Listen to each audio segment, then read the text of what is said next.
হঠাতে এখন সৰু গাঁৱলৈ মোক ট্ৰেন্সফাৰ কৰা হয়। মই এখন চহৰৰ এটা ডাঙৰ বেংকৰ মেনেজাৰ আছিলোঁ। কিন্তু বেংকৰ নীতি অনুসৰি কিছুমান অভিজ্ঞ মেনেজাৰক গ্ৰাম্য অঞ্চললৈ পঠিওৱা হৈছিল, য'ত তেওঁলোকৰ শাখাত মোৰ প্ৰয়োজন আছিল। সেইবাবেই মোক এখন সৰু গাঁৱলৈ বদলি কৰা হ'ল। গাঁও আহি পোৱাৰ লগে লগেই কোঠা এটা পোৱাৰ সৌভাগ্য মোৰ হৈছিল। অলপ পুৰণি আছিল যদিও মোৰ বাবে যথেষ্ট আছিল। দুদিন বেংকৰ ছুটীৰ বাবে মই মোৰ বস্তুবোৰ ঠিক ঠাক কৰি ৰুমটো চাফা কৰিবলৈ সময় পালোঁ। ৰাতিপুৱাই মই মোৰ লাগেজ লৈ মোৰ ৰুম পালোগৈ। চালকজনৰ লগত এটা সৰু ল'ৰাও আহিছিল, লাগেজ নমাত সহায় কৰিছিল। মোৰ লাগেজবোৰো আছিল সাধাৰণ, কিছুমান কাপোৰ, দৈনন্দিন প্ৰয়োজনীয় বস্তু আৰু অলপ আচবাব। মই তেওঁলোকক পইচা দিলোঁ আৰু তেওঁলোক গুচি গ'ল। মই লাহে লাহে কোঠাটো চাফা কৰিবলৈ ধৰিলোঁ। কোঠাটো পুৰণি আছিল, গতিকে চুকবোৰ ধূলি আৰু মকৰা জালৰে ভৰি আছিল। মই ঝাৰু মাৰি আছিলোঁ, তেনেতে দুৱাৰত টোকৰ মৰা শব্দ এটা শুনিলোঁ।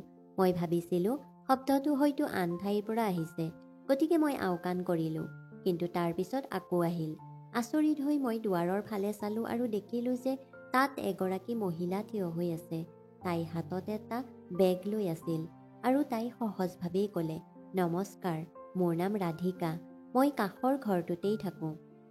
তাইৰ মাতটো শান্ত আছিল যদিও মোৰ অলপ অস্বস্তি অনুভৱ হৈছিল। এখন নতুন গাঁও, নতুন মানুহ আৰু হঠাৎ কোনোবাই আহি মোক নিজৰ পৰিচয় দি আছিল।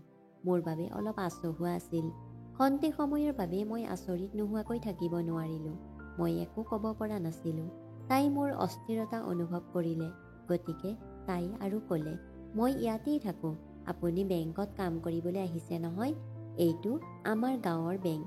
ছাৰ, কিবা কামত সহায়ৰ প্ৰয়োজন হ'লে মই সহায় কৰিব পাৰোঁ।"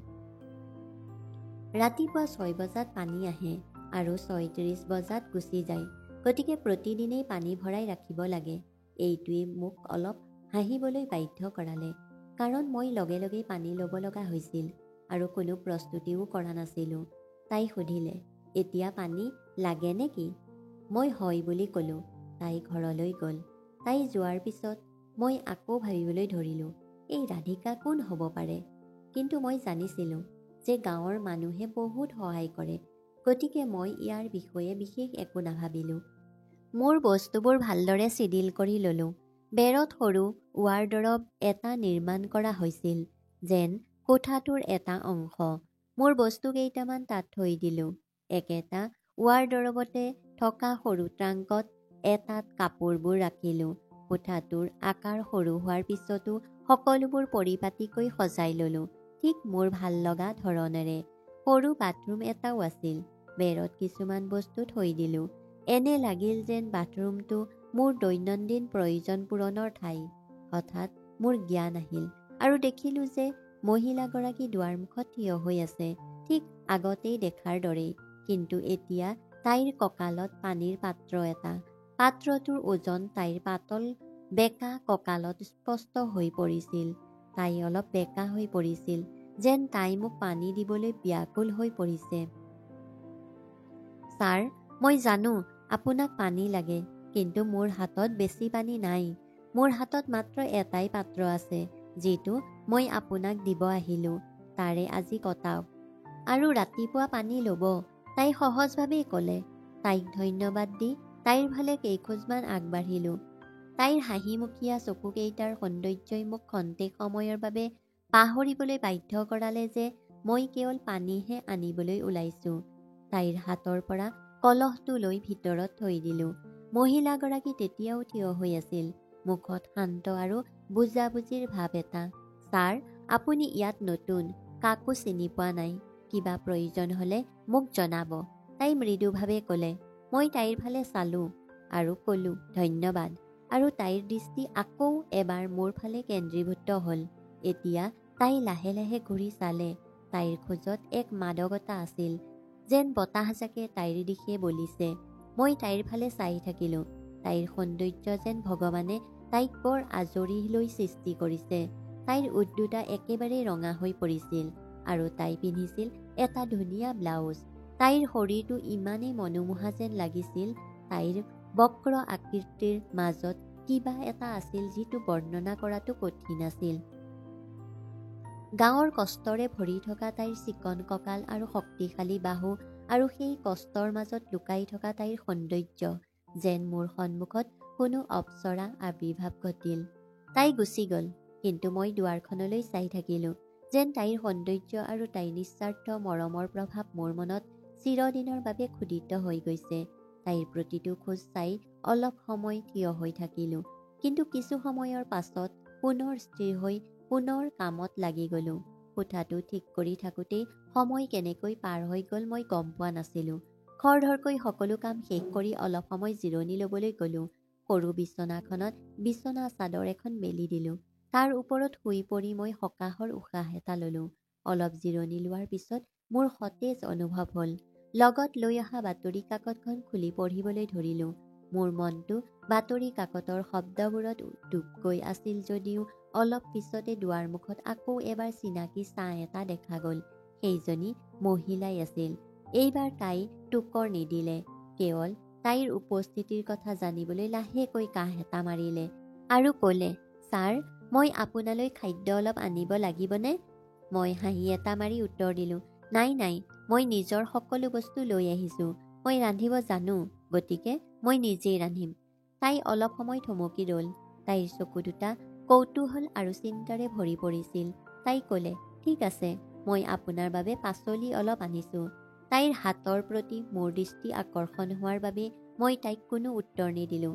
তাইৰ শাৰীৰ এটা চুকত কিবা এটা মেৰিয়াই থোৱা আছিল। তাই লাহেকৈ শাৰীখন খুলি ক'লে, এইটো মই আপোনালৈ সতেজ মেথি শাক লৈ আহিছোঁ। তাইৰ চকু দুটা মৰমেৰে ভৰি পৰিছিল।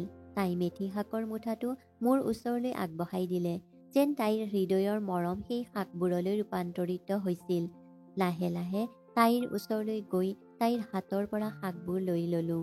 তাইৰ কোমল হাতৰ পৰা মুঠাটো লৈ মোৰ হৃদয়খন আনন্দৰে ভৰি পৰিল। মই তাইক আকৌ এবাৰ ধন্যবাদ দিলোঁ আৰু এটা মিঠা হাঁহি লৈ তাই গুচি গ'ল। তাই যোৱাৰ পিছত মই ৰান্ধিবলৈ আৰম্ভ কৰিলোঁ। সতেজ সেউজীয়া শাক বৰ উৎসাহেৰে ৰান্ধি খালোঁ। সঁচা কথা ক'বলৈ গ'লে সাধাৰণ খাদ্যৰ সোৱাদ বেলেগ আছিল। সতেজ শাক পাচলিবোৰে গাঁৱৰ মাটিৰ গোন্ধ লৈছিল। সেই নিশা মই বৰ ভালকৈ শুইছিলোঁ। পিছদিনা ৰাতিপুৱা 6 বজাত সাৰ পালোঁ। ঠিক মহিলাগৰাকীয়ে কোৱাৰ দৰেই পানী আহিলে। মই খৰধৰকৈ পানী ভৰাই ল'লোঁ। গাঁৱৰ পানীৰ যোগান সীমিত বুলি গম পালোঁ যদিও তেতিয়াও মই চহৰৰ 24 ঘণ্টীয়া পানীত অভ্যস্ত হৈ আছিলোঁ। এতিয়া মই এই কথাটো মানি লৈছিলোঁ যে মই এই নতুন ঠাইখনৰ লগত খাপ খাব লাগিব। মোৰ ছুটীৰ দিন আছিল যদিও ইস্ত্ৰি কৰা কাপোৰ পিন্ধি দিনটোৰ বাবে সাজু হৈছিলোঁ। তাৰ পাছত বেংকৰ ফালে আগবাঢ়িলোঁ। আহোঁতে বাটত লোকেশ্যনটো দেখা পাইছিলোঁ। তাত উপস্থিত হোৱাৰ লগে লগেই বেংক বন্ধ হৈ থকা দেখিলোঁ। মোৰ হাতত চাবি নাছিল। মই ভাবিলোঁ, ইয়াৰ কামবোৰ কেনেকৈ হ'ব পাৰে। বেংকটোৰ চাৰিওফালে কেইজোপামান নিম গছ আৰু আমলখি গছ আছিল। সৰু আকাৰৰ হোৱা সত্ত্বেও বেংকটো বিশেষ যেন লাগিছিল। খিৰিকীখন বন্ধ হৈ আছিল। খোলা থকা হ'লে ভিতৰলৈ ভুমুকি মাৰিলোহেঁতেন। ওচৰতে দুই এখন সৰু সৰু দোকান আছিল। গাঁৱৰ মানুহে দিছিল। পৰিৱেশটো শান্তিপূৰ্ণ, সুখদায়ক আৰু নতুন আছিল, যেন গাঁওখনে মোক গ্ৰহণ কৰি পেলাইছে। এই গাঁৱৰ সৰু সৰু এক অনন্য সৌন্দৰ্য আৰু সৰলতাই মোৰ মন আকৰ্ষণ কৰিছিল। বেংকৰ ওচৰতে এখন সৰু হোটেল আছিল। ইমান সময় ঘূৰি ফুৰাৰ পিছত মোৰ অলপ ভোক লাগিছিল, গতিকে পোনে পোনেই তাৰ ওচৰলৈ গ'লোঁ। গাঁৱৰ পৰিৱেশৰ লগত ভালদৰে মিলি যোৱা এখন সাধাৰণ হোটেল আছিল, যদিও ইয়াৰ এক অনন্য মনোমোহা আছিল। তাত মই হেভি ব্ৰেকফাষ্ট কৰিলোঁ। গৰম গৰম ৰুটি চব্জি আৰু এটা আমলেটে মোৰ পেট ভৰাই তুলিলে। তাত ভালেখিনি সময় কটালোঁ। দিনটো উপভোগ কৰিলোঁ। চৌপাশৰ মানুহ আৰু তেওঁলোকৰ কথা বতৰা পৰ্যবেক্ষণ কৰি মই গাঁৱৰ শান্তিৰ এক নতুন অভিজ্ঞতা উপভোগ কৰি আছিলোঁ। সন্ধিয়া দিনটোৰ বিচৰণত অলপ ভাগৰুৱা অনুভৱ কৰি মই নিজৰ কোঠালৈ উভতি আহিলোঁ। খৰধৰকৈ ফ্ৰেছ হৈ বিচনাত বাগৰ দিলোঁ আৰু টোপনি আহিল। ইমানেই গভীৰ টোপনি আহিল যে ৰাতি কেতিয়া পাৰ হ'ল মই গমেই নাপালোঁ।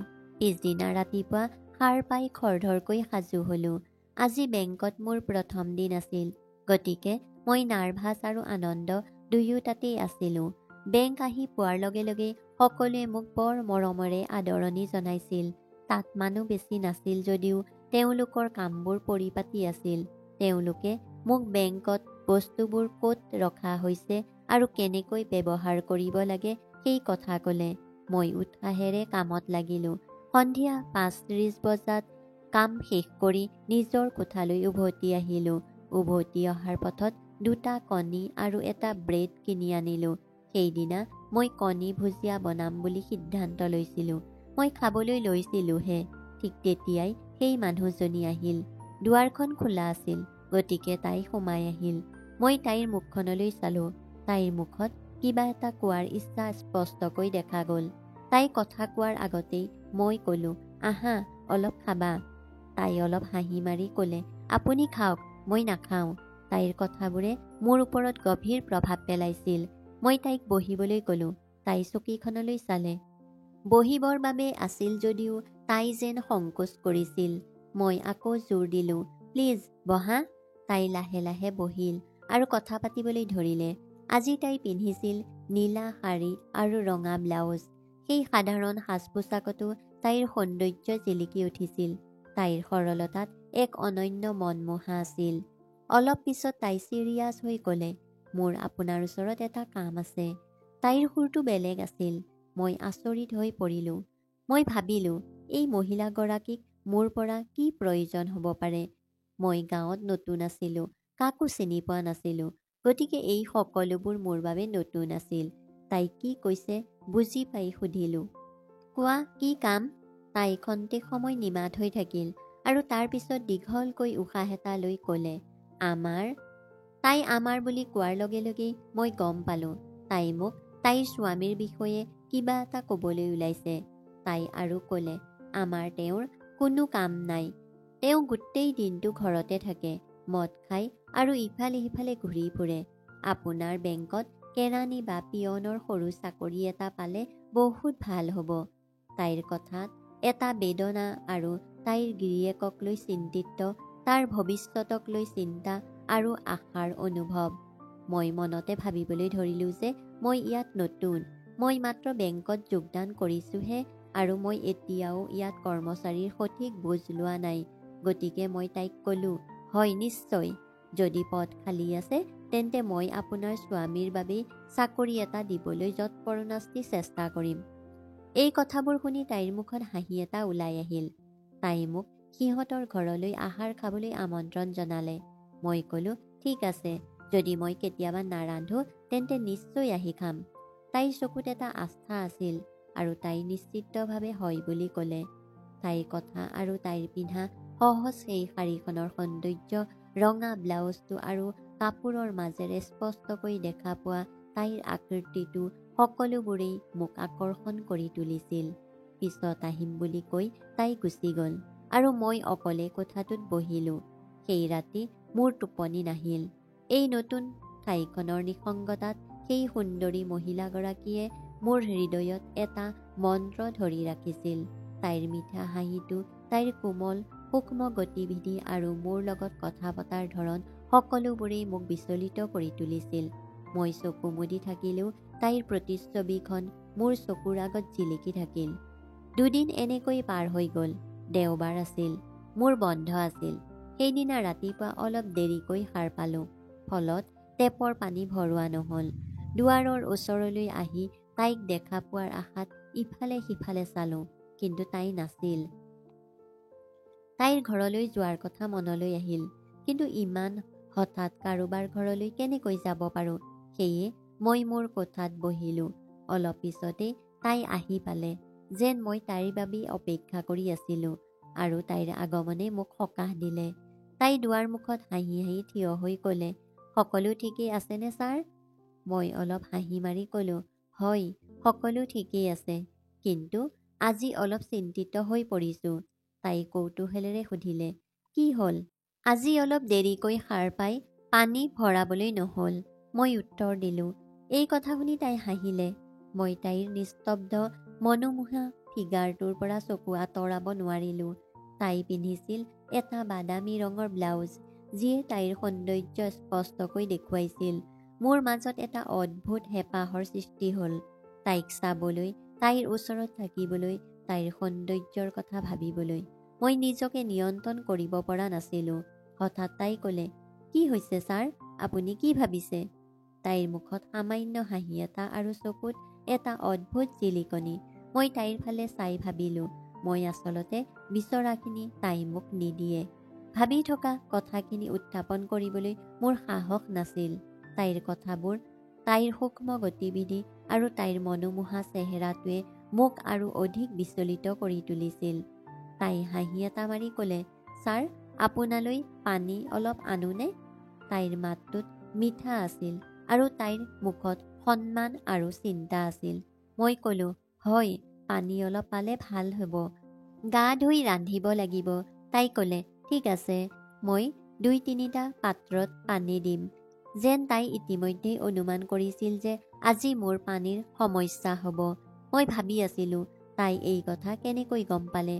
তাই হাঁহি এটা মাৰি ক'লে, মই জানিছিলোঁ আজি দেৰিকৈ উঠিব আৰু টেপৰ পানী নাপাব। মই স্তম্ভিত হৈ পৰিলোঁ। ক্ষন্তেক সময়ৰ বাবে ভাবিলোঁ, এই মহিলাগৰাকীৰ মুখ পঢ়াৰ কলা আছে নেকি? তাই উভতি গৈ প্ৰথম পাত্ৰটোত পানীৰে ভৰাই আনিলে। পানী আনি থাকোঁতে তাইৰ শৰীৰত কিছু পানী ছিটিকি পৰিছিল। তাইৰ শাৰীখন তাইৰ শৰীৰৰ চাৰিওফালে টান হৈ পৰিছিল। তাই আলফুলে পাত্ৰটো মোৰ সন্মুখত ৰাখিলে আৰু সেই মুহূৰ্ততেই তাইৰ সৌন্দৰ্য আৰু অধিক মনোমোহা হৈ পৰিল। তাই আৰু এটা বাল্টি পানী লৈ উভতি আহিল আৰু পানী আকৌ ছিটিকি গ'ল। তাই শাৰীখন তিতা দেখি মই ভাবিলোঁ, এতিয়া তাই ঘূৰি নগ'লে মই পাগল হৈ যাম। তাইৰ সৌন্দৰ্য, তাইৰ চকুৰ মাদক চাৱনি আৰু তাই মোৰ লগত এনে ব্যৱহাৰ কৰা সকলোবোৰেই মোক পাগল কৰি তুলিছিল। ঠিক আছে, ধন্যবাদ, মই তাইক ক'লোঁ। এতিয়া গা ধুম, মই ক'লোঁ। তাই বুজি পাইছিল, তাই যাব লাগিব। তাই লাহে লাহে নিজৰ ঘৰৰ ফালে আগবাঢ়িবলৈ ধৰিলে। মই দুৱাৰ মুখত থিয় হৈ তাইক চাই থাকিলোঁ। তাই দুৱাৰৰ পৰা ওলাই আহি চিৰিৰে নামিবলৈ ধৰিলে আৰু মই ঘূৰি আহি তাইৰ ফালে চালোঁ। তাইৰ সৌন্দৰ্যৰ চিন্তাত মোৰ মনটো জ্বলি উঠিছিল। ইতিমধ্যে সন্ধিয়া হ'বলৈ ধৰিলে। বাহিৰখন নিস্তব্ধ হৈ আছিল আৰু মই ঘৰতে বহি দিনৰ কথা চিন্তা কৰি আছিলোঁ। ঠিক তেতিয়াই মোৰ ঘৰৰ ফালে খোজকাঢ়ি আহি থকা এজন মানুহ আবিৰ্ভাৱ হ'ল। তেওঁৰ খোজ কঢ়াৰ পৰা অনুমান কৰিব পৰা যায় যে তেওঁ হয়তো মদ্যপান কৰিছে। মোৰ দুৱাৰমুখত আহি ক'লে, নমস্কাৰ ছাৰ। মই উত্তৰ দিলোঁ, নমস্কাৰ। তেওঁক সম্পূৰ্ণ দুৰ্বল যেন লাগিছিল। তেওঁৰ শৰীৰত কোনো মাংস নাছিল। তাৰ খোজবোৰত এক অদ্ভুত অস্থিৰতা দেখা গ'ল, যেন সি থৰক বৰক কৰি খোজ কাঢ়িছে। মই তেওঁক চাই থাকোঁতেই তেওঁ নিজৰ পৰিচয় দিলে। মই অশোক, ৰাধিকাৰ স্বামী। এই কথা শুনি মই আচৰিত হৈ পৰিলোঁ। মই মনতে ভাবিলোঁ, এই দুৰ্বল মানুহজন এই ধুনীয়া মহিলাগৰাকীৰ স্বামী। মই সেইটো খাওঁ। ঠিক আছে, আজি সন্ধিয়া আপোনাক চিকেন বিৰিয়ানী খুৱাম, তেওঁ উত্তৰ দিলে। মই ক'লোঁ, ঠিক আছে, কিন্তু আপুনি ব্যৱস্থাটো কৰি দিব নহয়? সামান্য হাঁহি এটা মাৰি তেওঁ ক'লে, কি? তাৰ পিছত ক'লে, মই কুকুৰাটোৰ ব্যৱস্থা কৰিম। জীৱনত ৰাধিকাৰ দৰে ধুনীয়া নাৰী থকাৰ পিছতো সি সম্পূৰ্ণ মদ্যপান কৰি আছিল।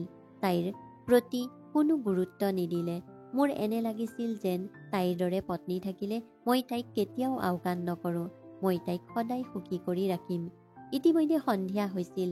অশোকে বেগ এটাত কিবা এটা লৈ মোৰ ঘৰলৈ আহি ক'লে, ছাৰ, কুকুৰাটো ঠিক হৈ গ'ল। এতিয়া জুই জ্বলাই অলপ জিৰণি লওঁ আহক। এই বুলি কৈ সি ঘৰৰ ভিতৰত কুকুৰাটো আগবঢ়াই দি নিজেই জুই জ্বলাবলৈ বাহিৰলৈ ওলাই গ'ল। আমি দুয়ো জুইৰ সন্মুখত বহি আছিলোঁ। আশে পাশে কোনো নাছিল। মোৰ ঘৰখন গাঁৱৰ পৰা অলপ দূৰত আছিল, গতিকে তাত আমাৰ বাহিৰে আন কোনো নাছিল। অশোকে লাহেকৈ সুধিলে, ছাৰ, বটলটো অনা নাই নেকি? মই উত্তৰ দিলোঁ, হয়, আনিছোঁ। তাৰ পিছত উঠি কোঠাটোত সোমাই বটলটো আৰু গিলাচ এটা লৈ আহিলোঁ। মই আকৌ জুই কাষত বহি বটলটো তাৰ হাতত দিলোঁ। হাতত বটলটো লৈ গিলাচটোত মদ অলপ ঢালি দিলে। তাৰ পিছত মই ক'লোঁ, মই এইটো কেৱল তোমাৰ বাবেই আনিছোঁ। তাৰ পাছত বটলটোৰ পৰা পোনে পোনে মদ ঢালিবলৈ ধৰিলে। গিলাচটো ভৰ্তি হৈ পৰিল আৰু সি মদ খাবলৈ ধৰিলে। অশোকৰ মদৰ প্ৰতি থকা প্ৰেম দেখি মই স্পষ্টকৈ দেখা পালোঁ তাৰ ভৱিষ্যত। সি লাহে লাহে গোটেই বটলটো শেষ কৰিলে। ইমান মদ খাই তেওঁৰ অৱস্থাৰ অৱনতি ঘটিছিল। ঠিক তাতেই জুই ওচৰতেই সি হালি যাবলৈ ধৰিলে। মই কেনেবাকৈ তাক তুলি লৈ ওচৰৰে গছজোপাত আউজি কিবাকৈ বহুৱাই দিলোঁ। অলপ পিছত ৰাধিকা ওলাই আহিল। তাৰ অৱস্থা দেখি তাই দুখী হৈ মোক ক'লে, ছাৰ, আপুনি তাক ইমান মদ কিয় দিলে? সি বুজি নাপায় কিমান খাব লাগে। সি মদ্যপান কৰিব লগাতকৈ বেছি খায় আৰু তাৰ পিছত গোটেই ৰাতিটো শুই থাকে। দুখীয়া আমি, ঘৰত অকলে আছোঁ। ইমান মদ খাই সি নিজকে নিয়ন্ত্ৰণ কৰিব নোৱাৰে, তথাপিও সি মদ খায়। তাইৰ কথাৰ পৰাই এইটো মই অনুমান কৰিব পাৰিছিলোঁ যে ইহঁতৰ এইটো দৈনন্দিন পৰিঘটনা, কিন্তু এতিয়া অলপ ভয় খাইছিলোঁ। ৰাধিকাই মোৰ ফালে চাই ক'লে, ঠিক আছে, বাদ দিয়ক এইবোৰ। আপুনি বেছি চিন্তা নকৰিব। এয়া তাৰ দৈনন্দিন কাম। আপুনি খাবলৈ বহি থাকক, মই খাদ্য আনো। মই মান্তি হ'লোঁ। তাই দুখন প্লেটত খাদ্য লৈ আহিছিল। মই জুইৰ সন্মুখত বহি বিৰিয়ানী নেমুৰ আচাৰৰ লগত লাহে লাহে খাবলৈ ধৰিলোঁ। ইফালে আন এখন প্লেট লৈ ৰাধিকা গিৰিয়েকৰ ওচৰলৈ গ'ল। তাই তাক ওপৰলৈ তুলিবলৈ চেষ্টা কৰিছিল। সি অলপ সাৰ পাই ক'লে, মোৰ ভোক নাই, শুবলৈ দিয়া। তাই তাক ক'লে, হেৰা, ঘৰলৈ গৈ শুই থাকা। কিন্তু সি তাইৰ কথা শুনা নাছিল। তাইক মুখ বন্ধ কৰিবলৈ কৈছিল। এই কথা কৈ সি আকৌ গছজোপাত আউজি বহিল। অলপ পিছত চকু দুটা মুদি শান্ত হোৱাত তাৰ টোপনি আহিল। পিছত মই আকৌ ৰাধিকাৰ ফালে চালোঁ। তাই মোক লাহেকৈ ক'লে, ছাৰ, যদি আৰু কিবা লাগে মোক জনাওক। তাৰ পাছত তাই মোক পানী আগবঢ়াই অলপ আগুৱাই আহিল আৰু ঠিক সেই মুহূৰ্ততেই তাইৰ শাৰীৰ আঁচল পিছলি গ'ল। ম্লান পোহৰত তাইৰ সৌন্দৰ্য আৰু অধিক জিলিকি উঠিছিল। তাইৰ ওঠৰ হাঁহিটোৱে মোক ব্যাকুল কৰি তুলিছিল। মই সাহসেৰে ক'লোঁ, সঁচাকৈয়ে তুমি বৰ ধুনীয়া আৰু খাদ্যও সমানেই সুস্বাদু কৰি ৰান্ধিছা। তাই হাঁহি এটা মাৰি ক'লে, ছাৰ, মোক বেছি ভাল লাগিল নে মোৰ খাদ্য বেছি ভাল লাগিল? এতিয়া মই অলপ দোমোজাত পৰিলোঁ। কি উত্তৰ দিম বুজিব পৰা নাছিলোঁ। কিন্তু এইবাৰ মই আতংকিত নহ'লোঁ। তাৰ পৰিৱৰ্তে অলপ হাঁহি মাৰি ক'লোঁ, খাদ্যটো বৰ ভাল, কিন্তু ই কেৱল তোমাৰ সৌন্দৰ্যৰ পাছতহে আহে। এই কথা শুনি তাই ডাঙৰকৈ হাঁহিলে আৰু তাৰ পিছত অলপ শান্ত হৈ ক'লে, ছাৰ, আপোনাৰতো পেট ভৰিল, কিন্তু মোৰ কি হ'ব? এতিয়া বুজিলোঁ তাইৰ মনত আৰু কিবা এটা আছে। মই তাইৰ অলপ গুৰুতৰ সুৰত ক'লোঁ, তুমিও খাইছা, পেট ভৰা নাই নেকি? তাই অলপ হাঁহি মাৰি ক'লে, মোৰ পেটটো এই খাদ্যৰে নভৰে, গতিকে কি বিচাৰা? মই তাইক কিছু কৌতূহলেৰে সুধিলোঁ। তাই অলপ চিৰিয়াছ হৈ লাহেকৈ ক'লে, চাওক, মোৰ স্বামীয়ে প্ৰতিদিনেই এনেকৈ মদ খাই শুই থাকে আৰু মই অকলে এনেকুৱা এটা জীৱন কটাওঁ। মোৰ হেঁপাহবোৰ অপূৰ্ণ হৈয়ে থাকে। তাইৰ কথাই মোক স্পষ্ট কৰি দিলে যে তাই কি বুজাব বিচাৰিছে। তাইৰ মুখত দুখৰ ছাঁ, তাইৰ সৌন্দৰ্যৰ আঁৰত লুকাই থকা বেদনাবোৰ লুকুৱাব পৰা নাছিল। মই তাইক মৃদুভাৱে ক'লোঁ, এই দুখ তোমাৰ মুখত ভাল দেখা নাযায়। তুমি বৰ ধুনীয়া আৰু তোমাক দুখী দেখি মোৰ হৃদয়খনত কষ্ট লাগে। তাই সামান্য হাঁহি এটা মাৰিলে, কিন্তু চকুত বিষ। তাই ক'লে, ছাৰ, মই কি কৰিম? মোৰ স্বামীয়ে উপাৰ্জন নকৰে, তেওঁ কেৱল মদ খাই পৰি থাকে। মই ইফালে সিফালে কিছু কাম কৰোঁ, কিন্তু ই মোৰ পেটটো অলপমানহে ভৰাই দিয়ে। মোৰ শাৰীৰিক ইচ্ছাবোৰ কোনে পূৰণ কৰিব? তাইৰ কথাবোৰ স্পষ্ট আৰু দৃঢ় আছিল। তাইৰ কথাবোৰে মোক অলপ অস্বস্তিত পেলাইছিল যদিও তাইৰ যন্ত্ৰণাত গভীৰ অৰ্থ এটা দেখিলোঁ। মই তাইক ক'লোঁ, চিন্তা নকৰিবা, মই তোমাৰ লগত আছোঁ। এই কথা শুনি তাই মৃদু হাঁহি এটা মাৰি অলপ লাজ কৰিলে। তাই মোৰ ঠিক সন্মুখতে বহি আছিল যদিও তাই এতিয়াও তাইৰ শাৰীৰ আঁচলটো তুলি লোৱা নাছিল। তাৰ পিছত তাই মোৰ ওচৰলৈ আহি মিঠা হাঁহি এটা মাৰি ক'লে, ছাৰ, আজি মই আপোনাৰ কোঠাত শুব পাৰিমনে? তাইৰ মাতত কিবা এটা বেলেগ আছিল। ইমান মুকলিকৈ তাইৰ কথা কোৱাটোৱে মোক আৰু অস্থিৰ কৰি তুলিছিল। কি উত্তৰ দিম সেই বিষয়ে মই ক্ষন্তেক সময়ৰ বাবে বিভ্ৰান্ত হৈ পৰিলোঁ। যদিও তাইৰ চকুত থকা আস্থা আৰু সহজতাই মোক অলপ লঘু অনুভৱ কৰি তুলিলে। মই ক'লোঁ, তোমাৰ ধেমালিটো মোৰ বৰ ভাল লাগিল। সঁচা কথা ক'বলৈ গ'লে তেনেকুৱা হ'ব জানো? তাই উঠি লাহে লাহে মোৰ কোঠাৰ ফালে আগবাঢ়ি গ'ল। তাই মোৰ কোঠাত সোমাই গ'ল। সেই ধুনীয়া মহিলাগৰাকী মোৰ কোঠাত আছিল আৰু তাইৰ উপস্থিতি আছিল এক অনন্য অনুভৱ। লাহে লাহে উঠি কোঠাটোৰ ফালে আগবাঢ়িলোঁ। দুৱাৰখন অলপ খোলা আছিল। মই সোমাওঁতে তাই কোঠাৰ এটা চুকত বহি মোৰ বাবে অপেক্ষা কৰি আছিল। তাইৰ মুখত পোহৰটো পৰি তাইৰ সৌন্দৰ্যৰ জিলিকনিয়ে মোক মন্ত্ৰমুগ্ধ কৰি তুলিছিল। মই তাইৰ ওচৰলৈ গৈ বহিলোঁ। এটা কোমল হুমুনিয়া তাইৰ ওঠৰ পৰা ওলাই আহিল। সঁহাৰিৰ লগে লগেই মোৰ হৃদস্পন্দন বাঢ়িবলৈ ধৰিলে। তাই মোৰ বিচনাত শুই পৰিল। মই লাহে লাহে মোৰ ওঠ দুটা তাইৰ ওঠৰ ওচৰলৈ লৈ গ'লোঁ। তাৰ পিছত তাই ক'লে, ছাৰ, লাহে লাহে, গোটেই ৰাতিটো মই আপোনাৰ। মই তাইৰ কথা একেবাৰেই নুশুনিলোঁ। এতিয়া তাইৰ হাতখন আগবঢ়াই মোক তাইৰ ফালে টানি লৈ গ'ল আৰু আমি দুয়ো বহু সময় ইজনে সিজনৰ মাজত হেৰাই গ'লোঁ। মই আকৌ তাতেই শুই পৰিলোঁ। তাই মোক আকৌ তাইৰ ফালে টানি লৈ গ'ল। আমি দুয়ো গোটেই ৰাতিটো টোপনি নাহিলোঁ। ৰাতিপুৱা 4 বজাত মোৰ টোপনি আহিছিল। ৰাতিপুৱা 8 বজাত সাৰ পাই হঠাৎ আগৰ নিশাৰ কথাবোৰ মনত পৰিলে। অলপ অস্থিৰ অনুভৱ হ'ল। মোৰ কাষলৈ চালোঁ আৰু তাই নাছিল। বিচনাৰ পৰা উঠি মুখখন ধুই পানী খাই লাহে লাহে বাহিৰলৈ ওলাই আহিলোঁ। বাহিৰলৈ চাওঁতে জুইৰ কোনো চিনচাপ নাছিল। ছাইৰ টুকুৰা এটাও নাছিল। ৰাতিৰ ঘটনাটোত মোৰ মনটো অলপ বিভ্ৰান্ত হৈ পৰিল। একো বুজিব পৰা নাছিলোঁ। ৰাধিকাৰ ঘৰলৈ গৈ তাইৰ লগত ৰাতিৰ ঘটনাৰ কথা পাতিম বুলি ভাবিলোঁ, কিন্তু মোৰ সাহস নহ'ল। মোৰ মনটো চিন্তাৰে ভৰি পৰিছিল। তেনেতেই এজন বুঢ়া মানুহ লাখুটি লৈ আহি আছিল। তেওঁ মোৰ ওচৰলৈ আহি মোক সুধিলে, কিবা অসুবিধা হৈছে নেকি? মই তেওঁক ক'লোঁ, নাই হোৱা। কিন্তু কিয় সুধিলে? তেওঁ ওচৰৰ পুৰণি ঘৰটোৰ ফালে আঙুলিয়াই ক'লে, ছাৰ, সেই ঘৰটো যে আপুনি দেখিছে, আগতে তাত এহাল দম্পতীয়ে বাস কৰিছিল। ৰাধিকা নামৰ এগৰাকী মহিলা আৰু তাইৰ স্বামী আছিল। তাইৰ স্বামী আছিল এজন বৰ মদাহী। তাইক বৰ অশান্তি কৰিছিল। তাই বৰ ধুনীয়া আছিল যদিও সিহঁতৰ কোনো সন্তান নাছিল। তাইৰ স্বামীৰ তাইৰ প্ৰতি কোনো মৰম নাছিল।